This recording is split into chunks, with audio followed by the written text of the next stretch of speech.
Good afternoon, everyone. We're just going to wait just a couple of more minutes before we kick off to give everybody an opportunity to log in at the designated time. So stand by just for a few more minutes. On your screen should be the title slide with AFIMAC at the top. Nonviolent Confrontation Management should be the title. So we'll crank it up here in just a minute or two.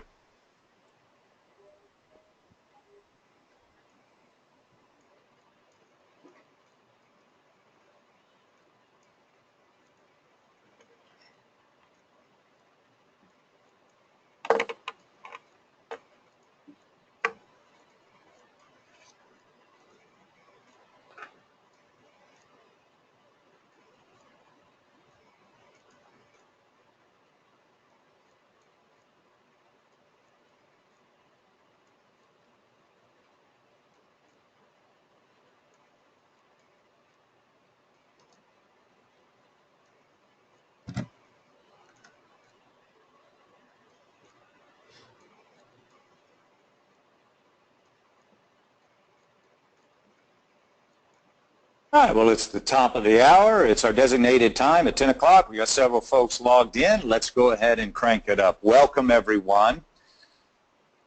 This webinar is over nonviolent confrontation management. It's produced and presented by AFIMAC, specifically Mr. Robert B. Shuster, Vice President of Protective Services and Training for AFIMAC Global. And my name is Stephen Barth, attorney and founder of HospitalityLawyer.com. I will be facilitating the conversation today. The primary objectives that we have for you today are to teach the staff and team members how to control their own anxieties and reactions throughout the progression of an incident.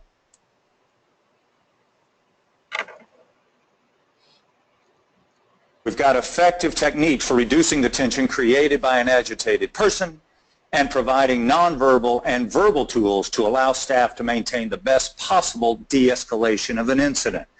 Now, this is distinguished from a confrontation that includes violence. So the primary objective here is to learn to deal with those verbal situations, conflicts, and confrontations, and to keep them from evolving into violent confrontations. So right now I'd like to turn it over to Rob to take us through how we're going to achieve this. And the first thing I want to ask, Rob, there have to be some underlying factors that create the angst or the situations that arise in the first place. Can you help us understand what that is all about? Absolutely, Steve. Often you'll find yourself in situations where the behavior that you're being faced with, whether it's in a customer service role or in a complaint department or an angry employee talking to another, you'll be the recipient of this somewhat disproportional behavior, whether it's in terms of verbally cursing or just using inappropriate emotion, and it just seems disproportional to the subject that they're talking about. This most often is driven by the fact that there are some underlying factors at play. And one of the challenges that you, as the calm person that is trying to keep this under control, has is to think through and almost look through what's being said and the behavior that's being displayed and figure out what is it that they're really angry about. There are often causes of this behavior that aren't being verbalized but are actually the true cause. And you have to understand this to give you an opportunity to depersonalize the situation by recognizing that you're not the cause of the negative behavior. And it's probably going a little deeper than even the facts that are being presented to you. It's important for you to listen very carefully, not be sucked into the emotion of the situation, and be alert for those real reasons, because it will allow you, number one, to be more, not disengaged, but to depersonalize the situation, and to, when you really can understand what might be an underlying factor, perhaps you can come up with a more creative possible solution. You know, Rob, that's great insight. And to be able to not take things personally is a crucial component of this process. And so I just want to reiterate that. But let's get into some very specific internal, external causes of why this behavior is being acted out. Can you identify some of those for us? Absolutely.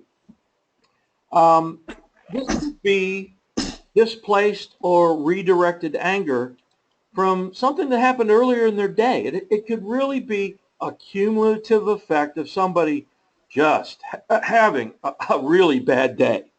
And there's been a number of things go wrong in their day, and all of a sudden, you're the one that they're venting on.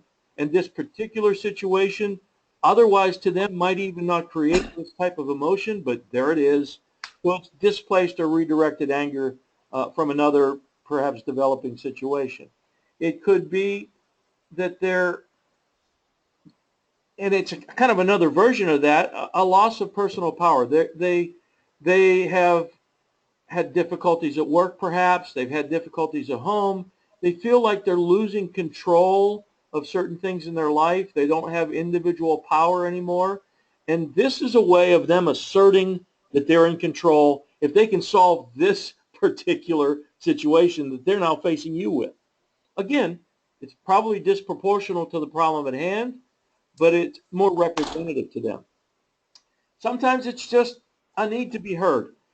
All too often, especially in workplace violence type situations, we work in association with a lot of PhD clinical type of folks that their profession is to analyze and listen to these people and decide whether you really have a problem or not.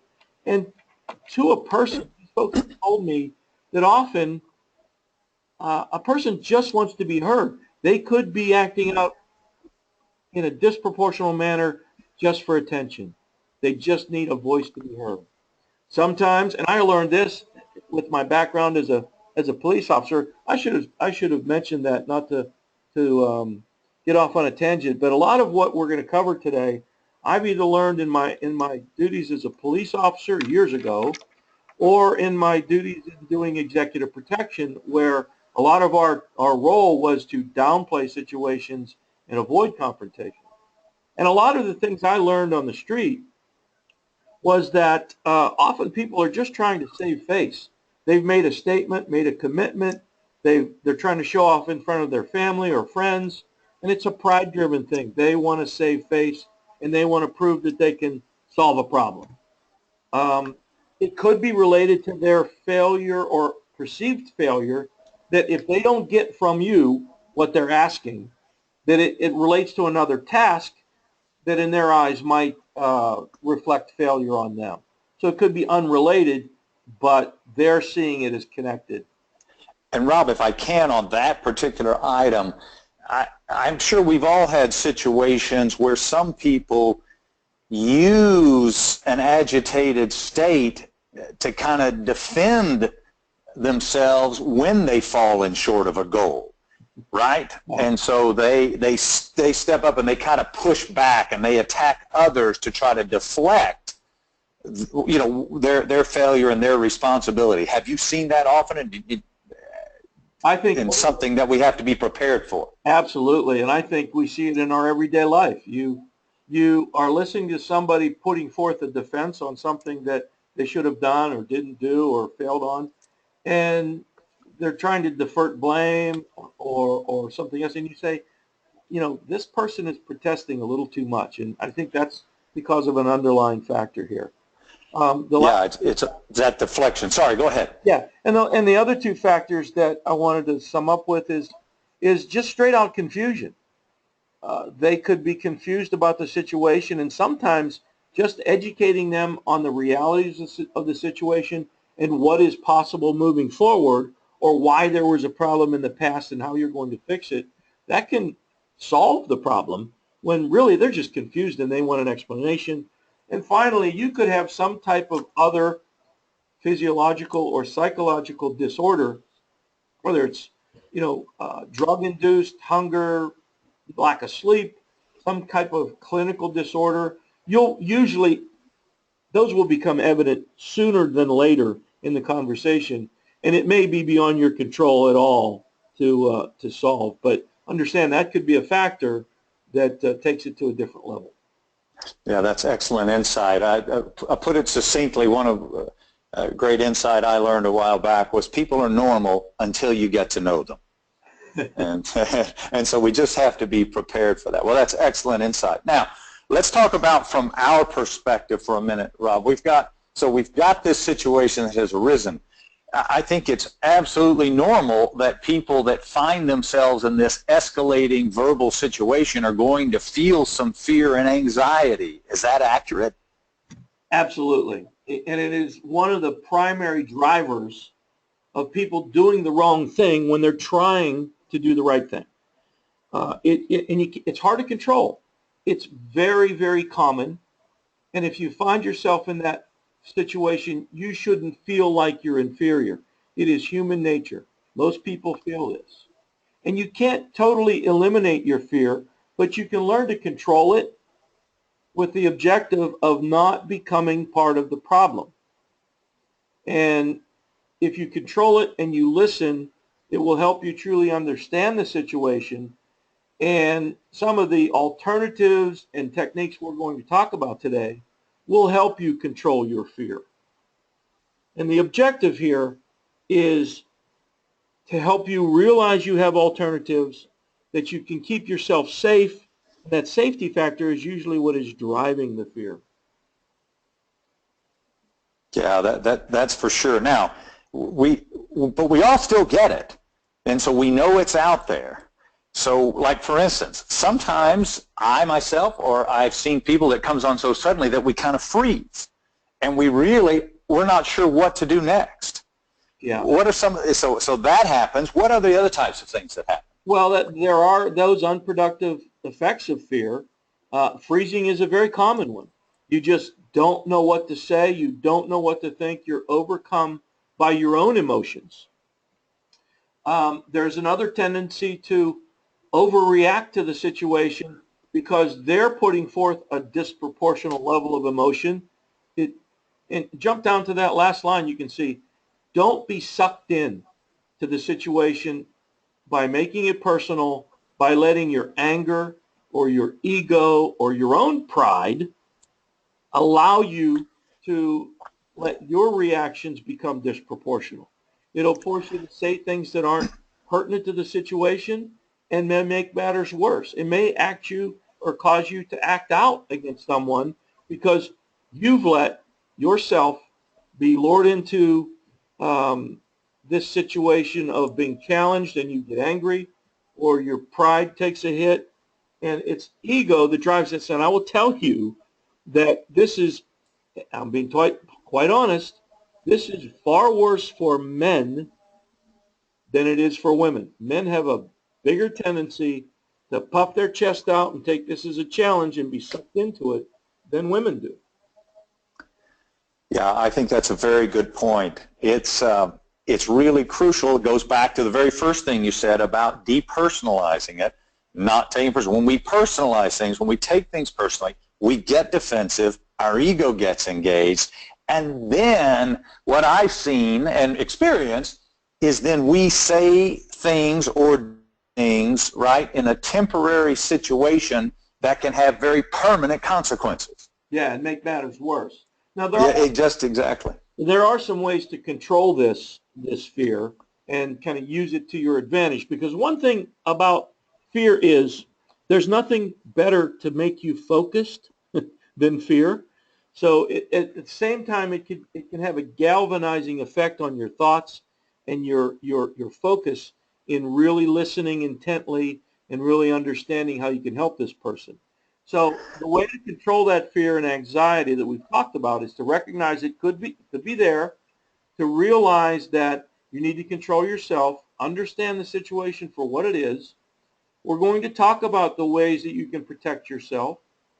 I would suggest, this is very important, for situations where it's, like I said before, a customer service situation, a receptionist,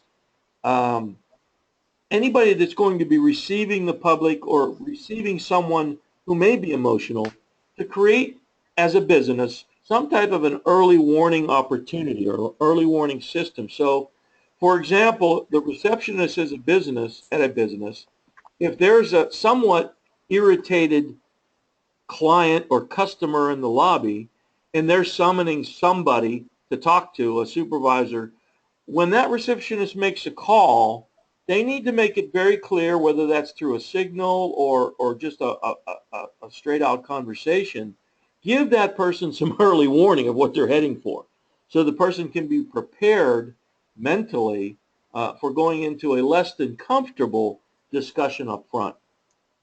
The other thing that's important in a way to control your fear is, and I have these listed in red throughout just to highlight what I think are the most important points, this is different than the early warning system, but a notification system for that person who's now dealing with the confrontation to get help.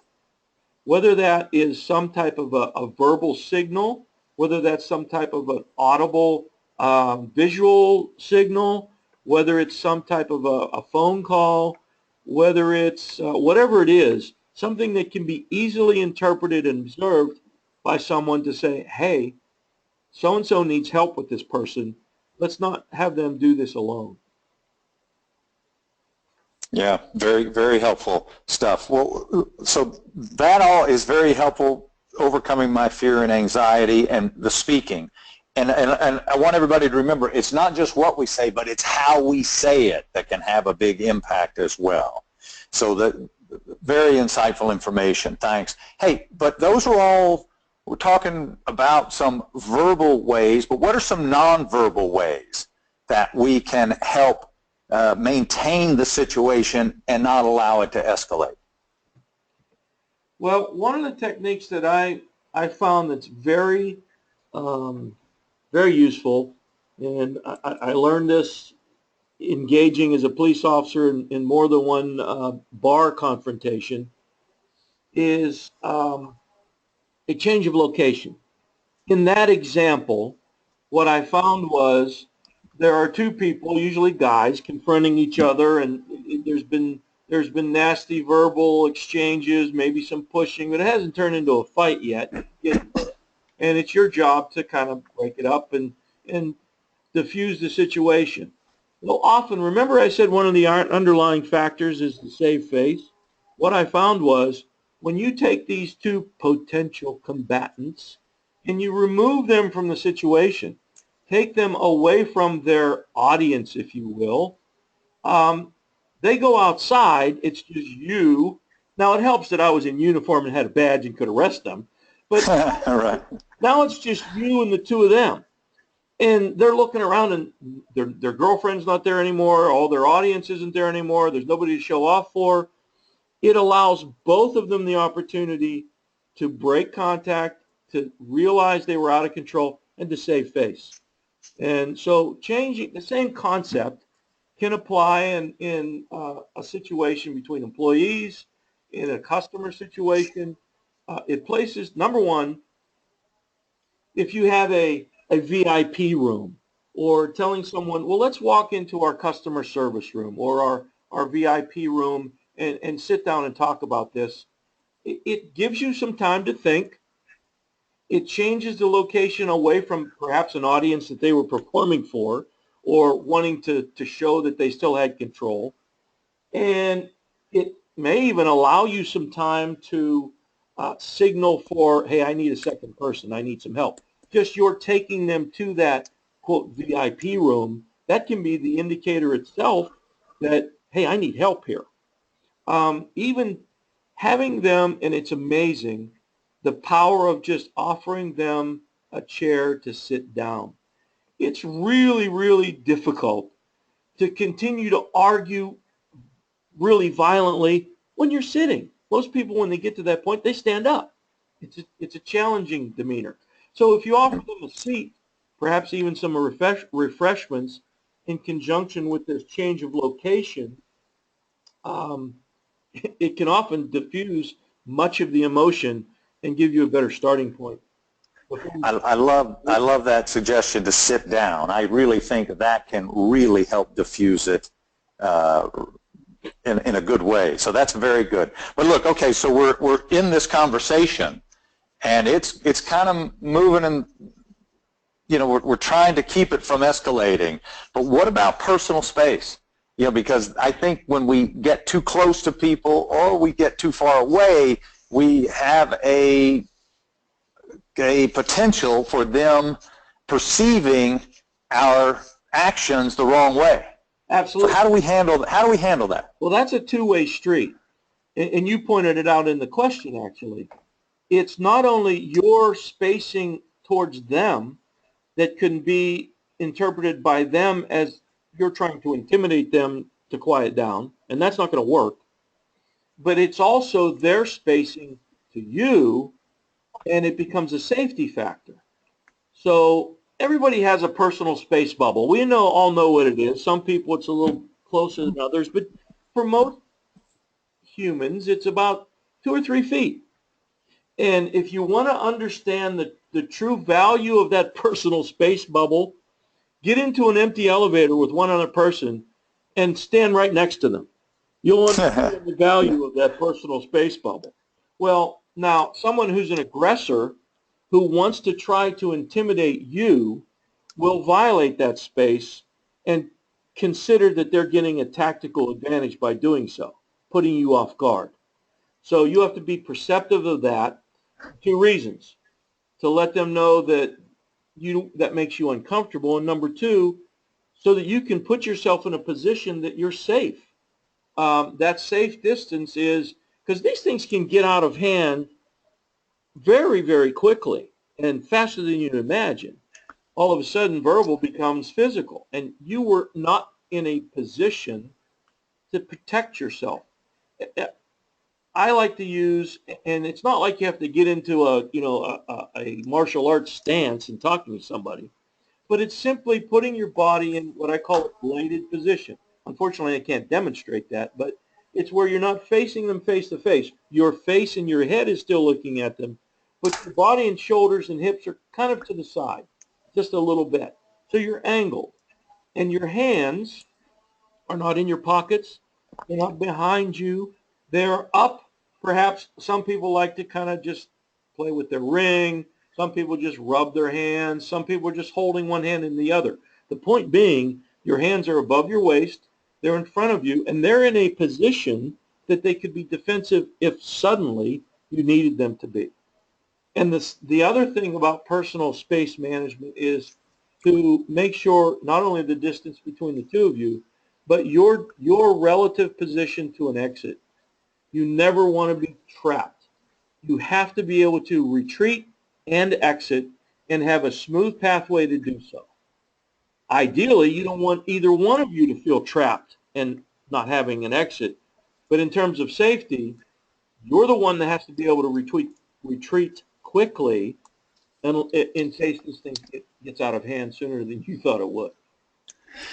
Yeah, and I think all of these things demonstrate how important it is that in an office environment that we think about where we're going to relocate the conversation to what area, and perhaps if we do relocate it to that area, that's a signal to other team members that this has escalated a bit. Yeah. And also that we should have kind of a pre-planned space where we're going to sit and or stand, sitting ideally with our avenue of retreat designated so that we're not trying to figure all this out while the conflict is brewing. And let me just use a couple of photos to demonstrate what we're talking about here. In the photo on the left, clearly, I mean, in this photo, it's hard to tell which of these two gentlemen is the aggressor. It looks like it might be the one on the guy on the left, but neither one of them are honoring personal space.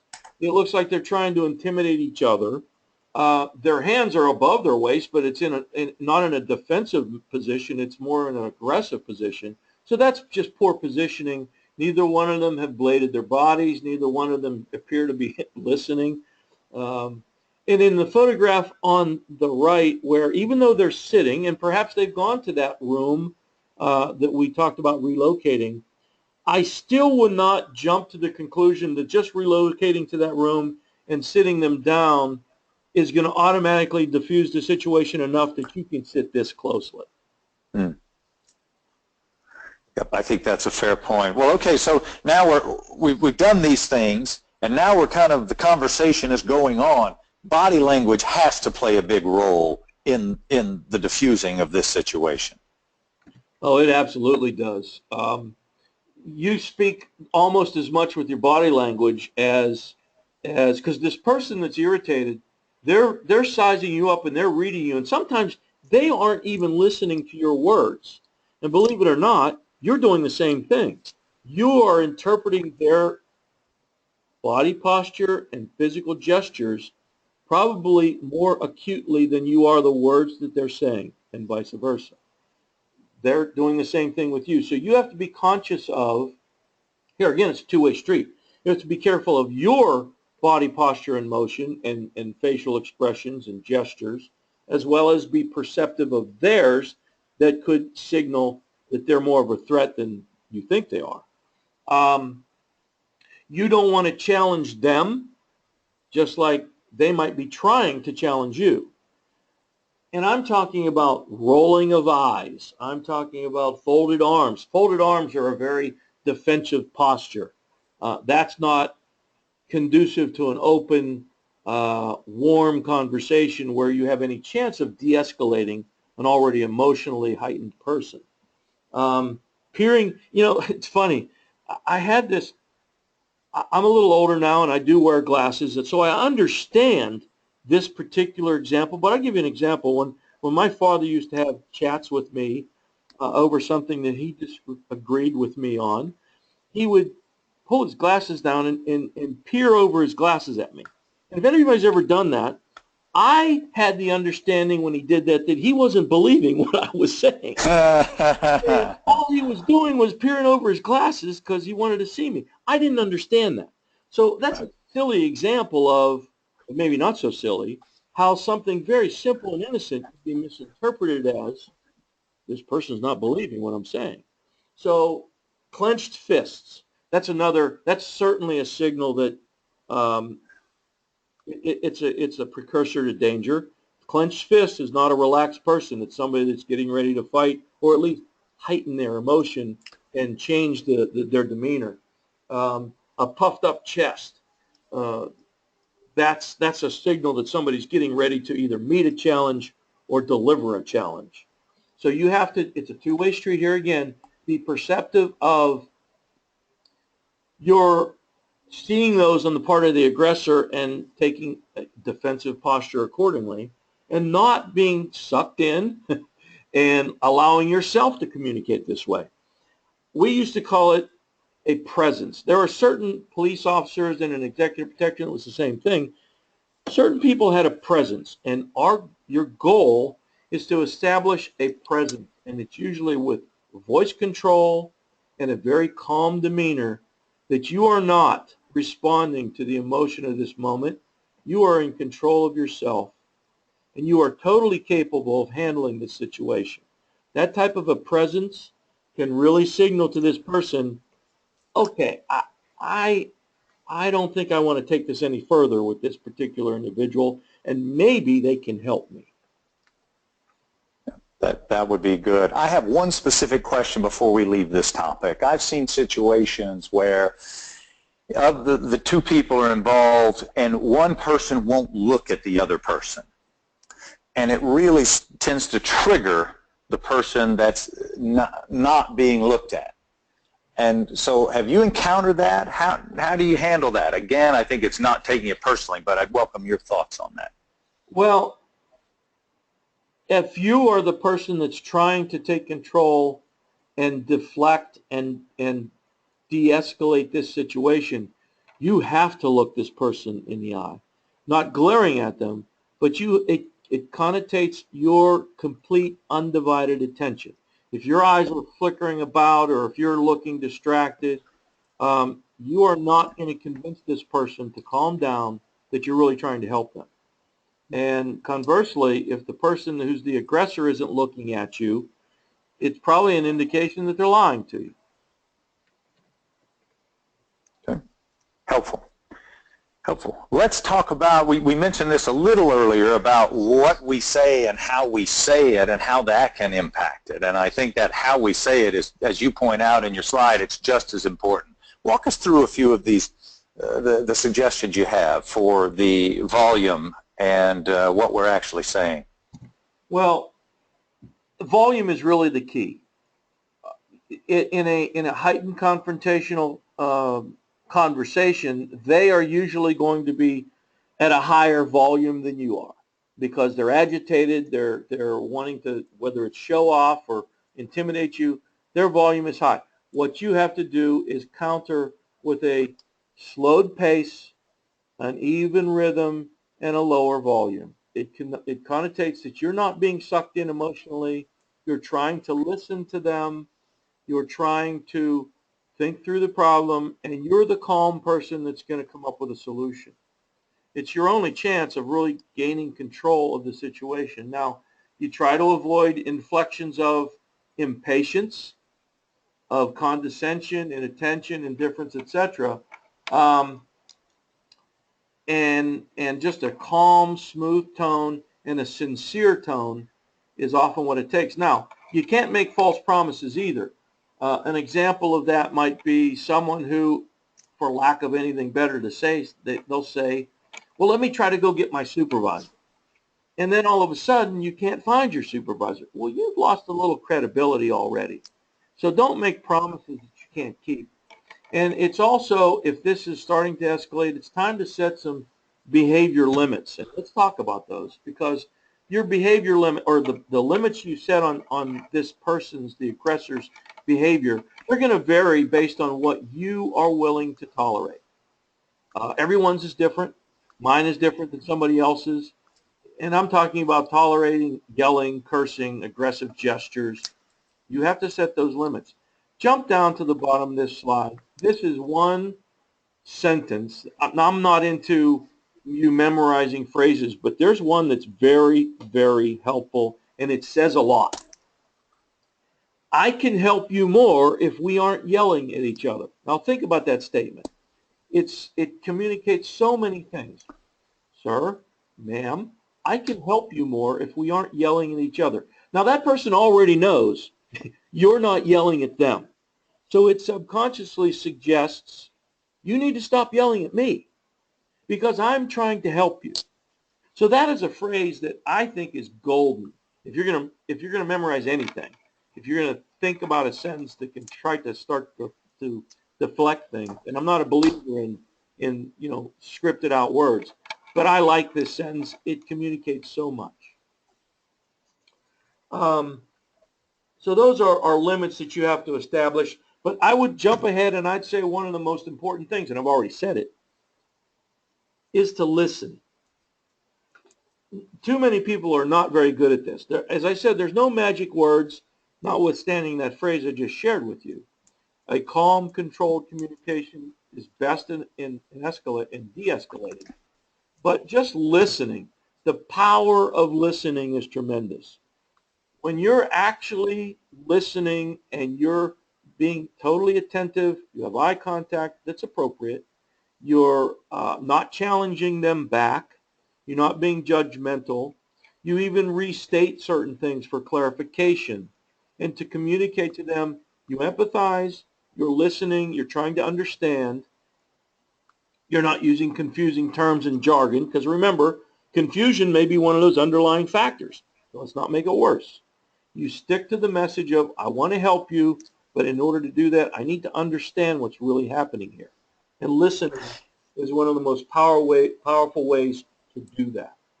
Yeah, I agree. I think listening empathically, right? Listening from their perspective, and that helps you to, from the very beginning, what you talked about, recognizing there are other things at play here, not just what they're saying. And so we're really trying to really focus and understand what's going on. One of the best descriptions of empathy I've heard is empathy is looking at a shredded chicken salad from the chicken's perspective. Yeah, and I like what you said there is listening from their perspective. You really put your finger on it.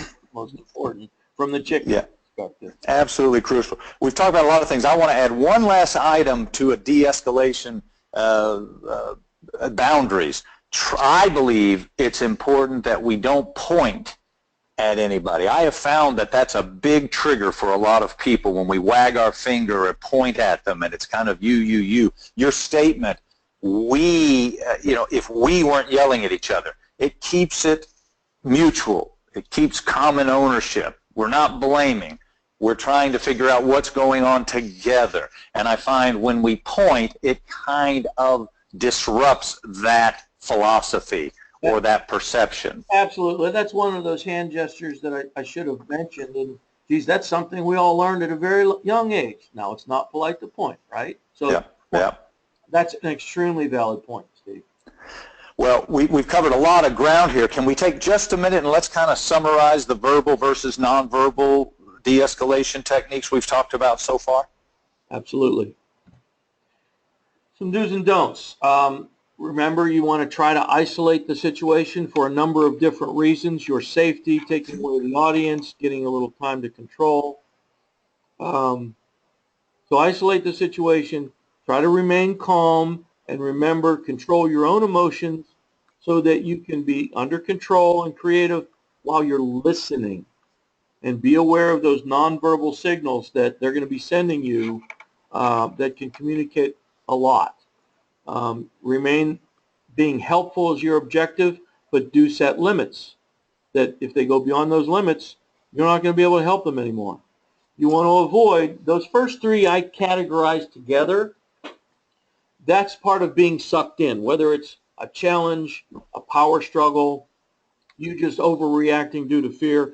These are the things you want to avoid because you're only going to escalate the situation. You're not going to have a chance at de-escalating it. That lack of attention, that will anger them because that shows you're just giving them lip service. You really don't want to help them. Don't make the false promises and avoid jargon because we all fall into it in our different disciplines at work. Jargon is often misunderstood and it can almost be offensive. Why are you trying to confuse me with technical terms? It doesn't help matters.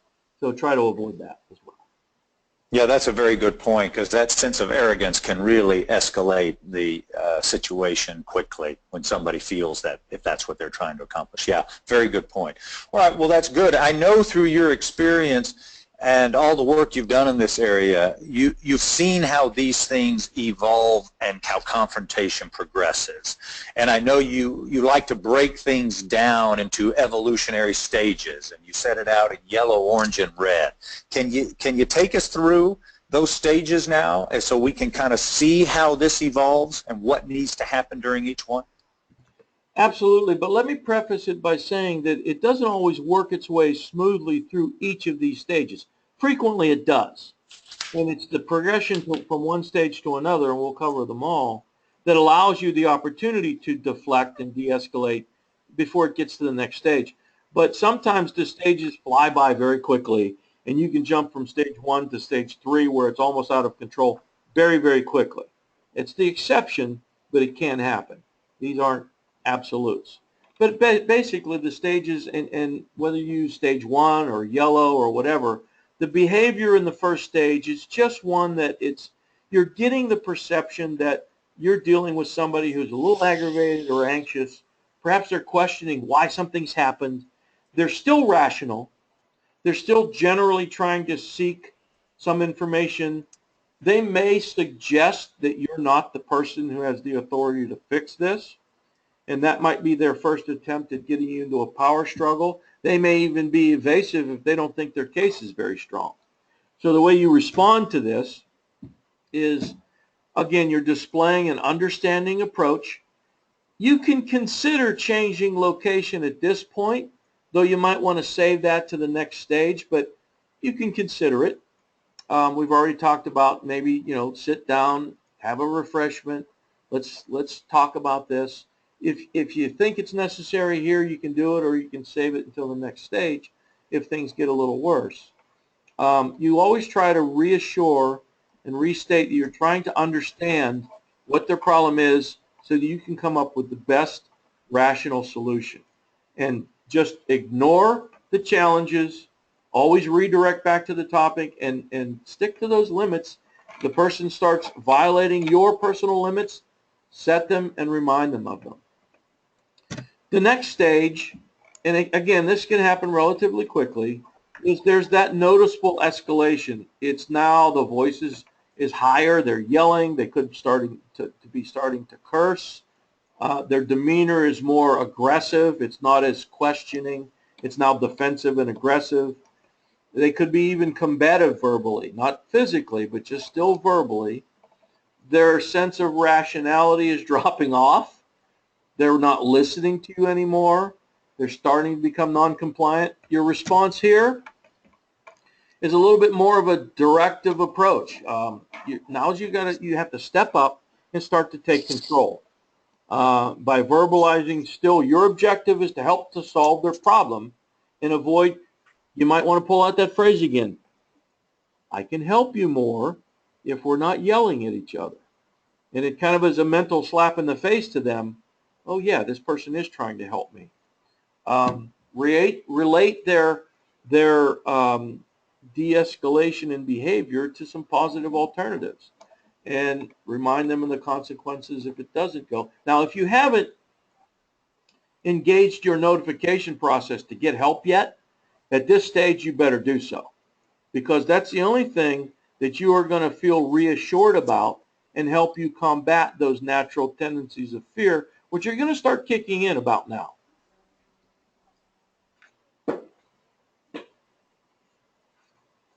So then there's the third stage. This is one where it's characterized, I say, by volume and intensity.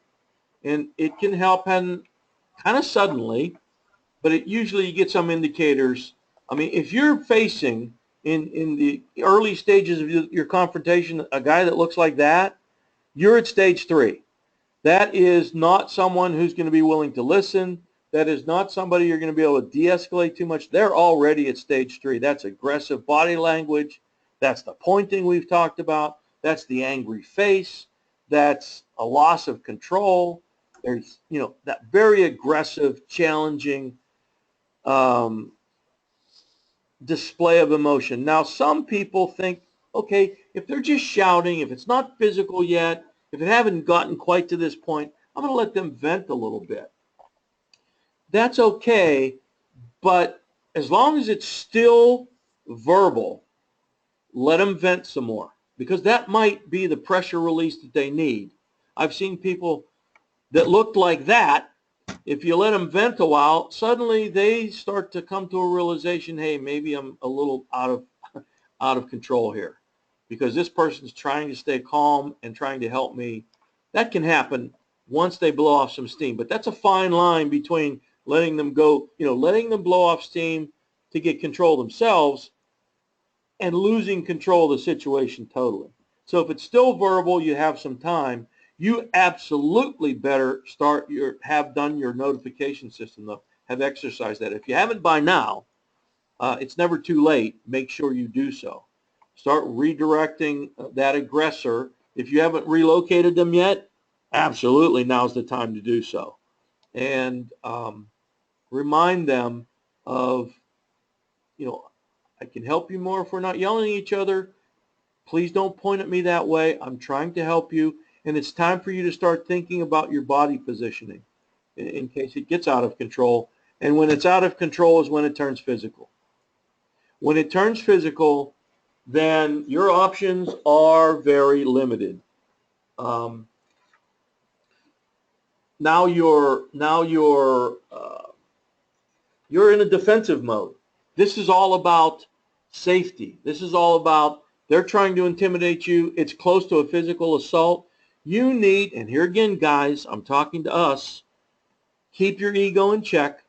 Try to avoid those individual confrontations, because you're only going to jeopardize both of your safety and their safety. But you do have to protect yourself. And if it's gotten to this point where you've lost control, and sometimes despite your best efforts and your skillful efforts, it gets beyond control, use that escape path. Yeah, Those are nice evolutionary steps, and gives us some insight as to when and how to utilize some of the tools we've been talking about. So very helpful. Now, can we shift gears now and talk about some of the possible outcomes that we might, well, that could occur or that we might hope to find through these situations? Yeah, once you're through certain stages, and certainly when you get to kind of a stage 3, it's going to go one of several different directions. Some are positive and some are not.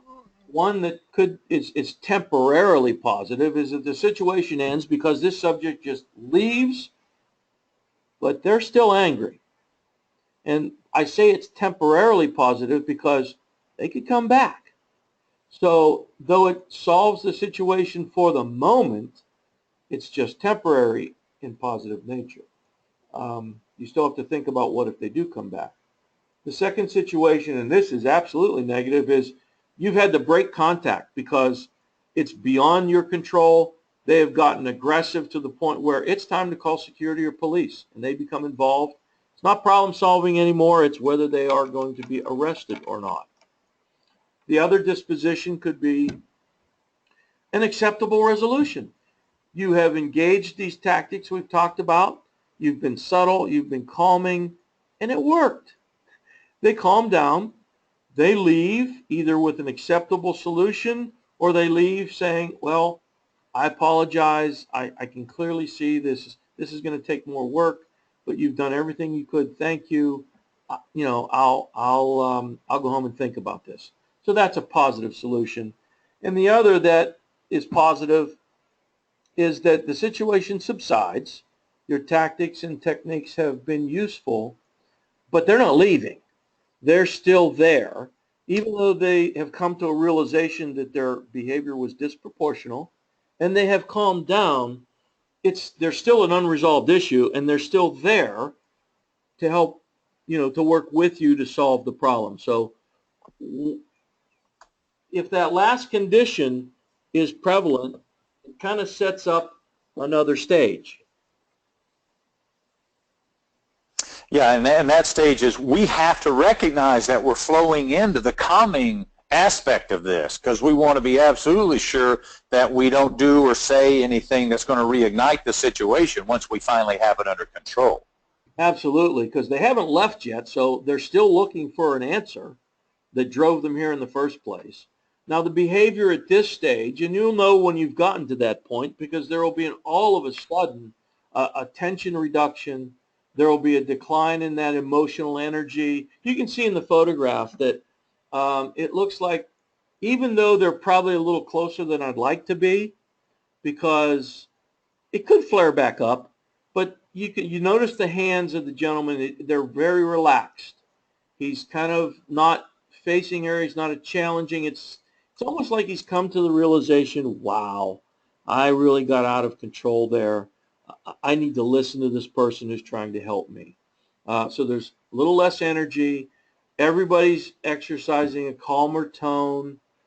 Now you can consider the responses and developing a solution together by displaying a calm and reassuring approach. What you don't want to do is, jumping down to the last bullet, you don't want to say, wow, you were really out of hand there for a while. Right. Reignite the situation.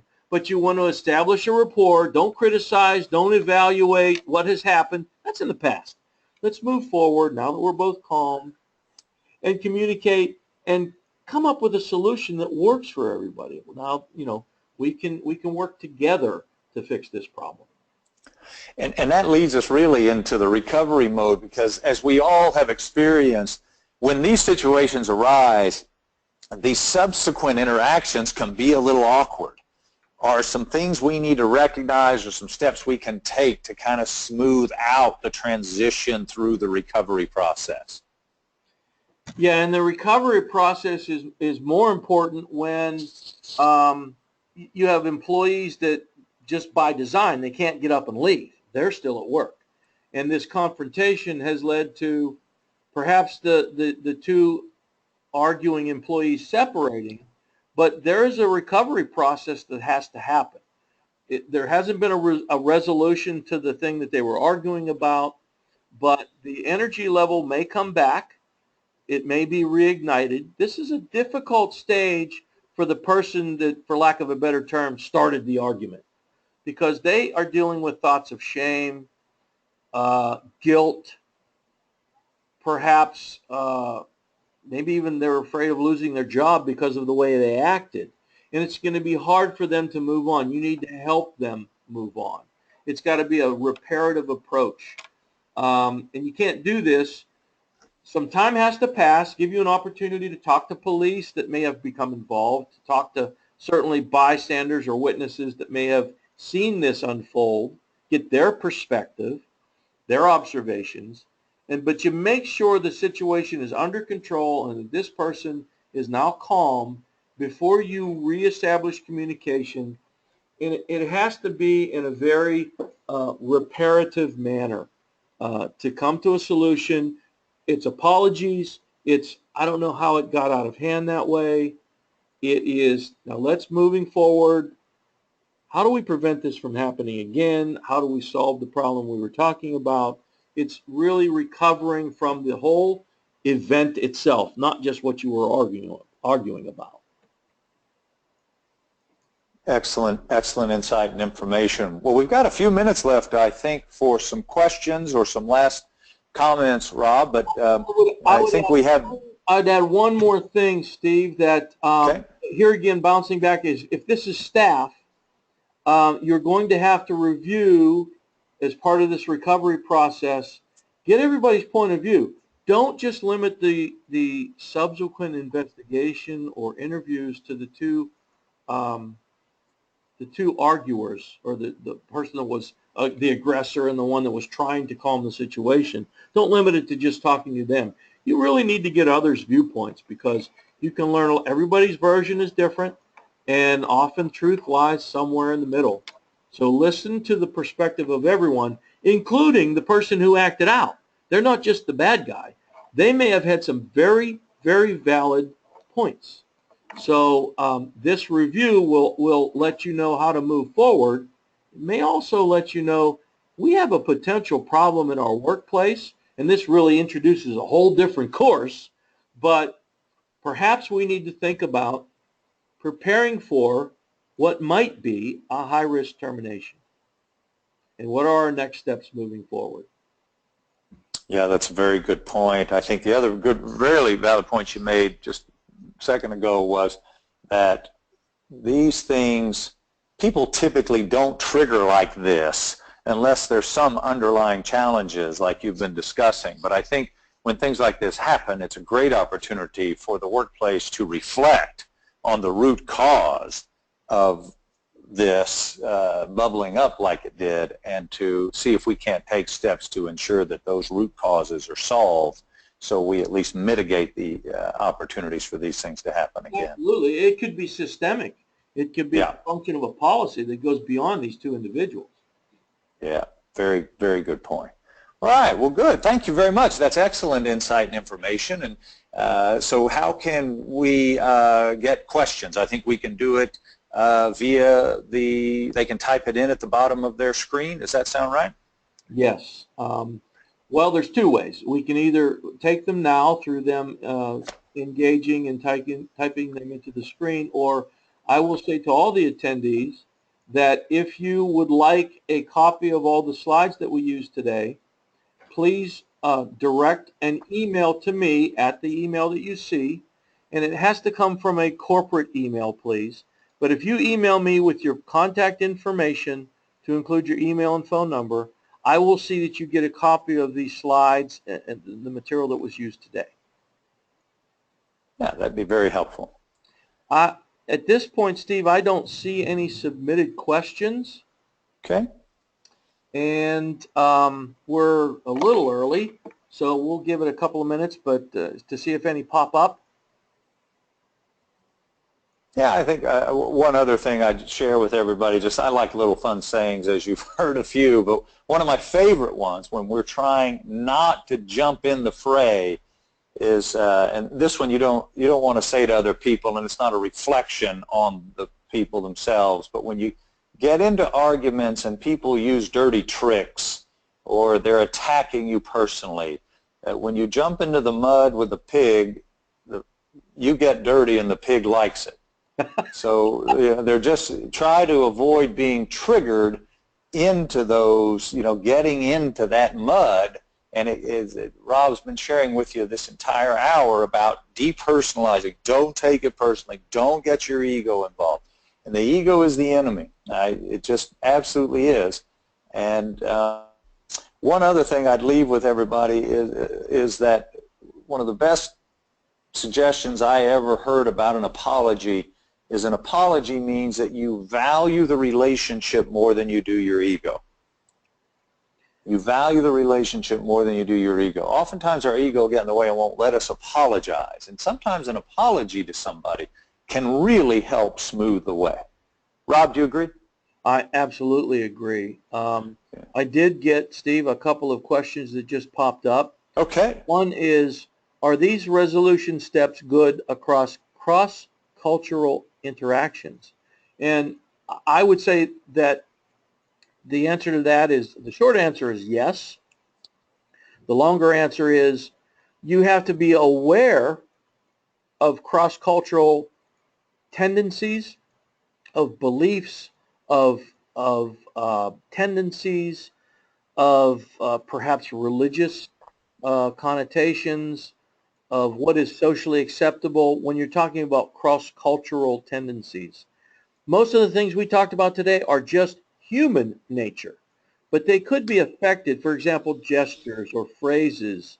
Some gestures are, in some societies, considered just fine, and in others they could be offensive. So the concepts do apply, but they need to be somewhat interpreted in the context of, if you do have a cross-cultural discussion, just be aware of how you might be received from that person's perspective, given their cultural background.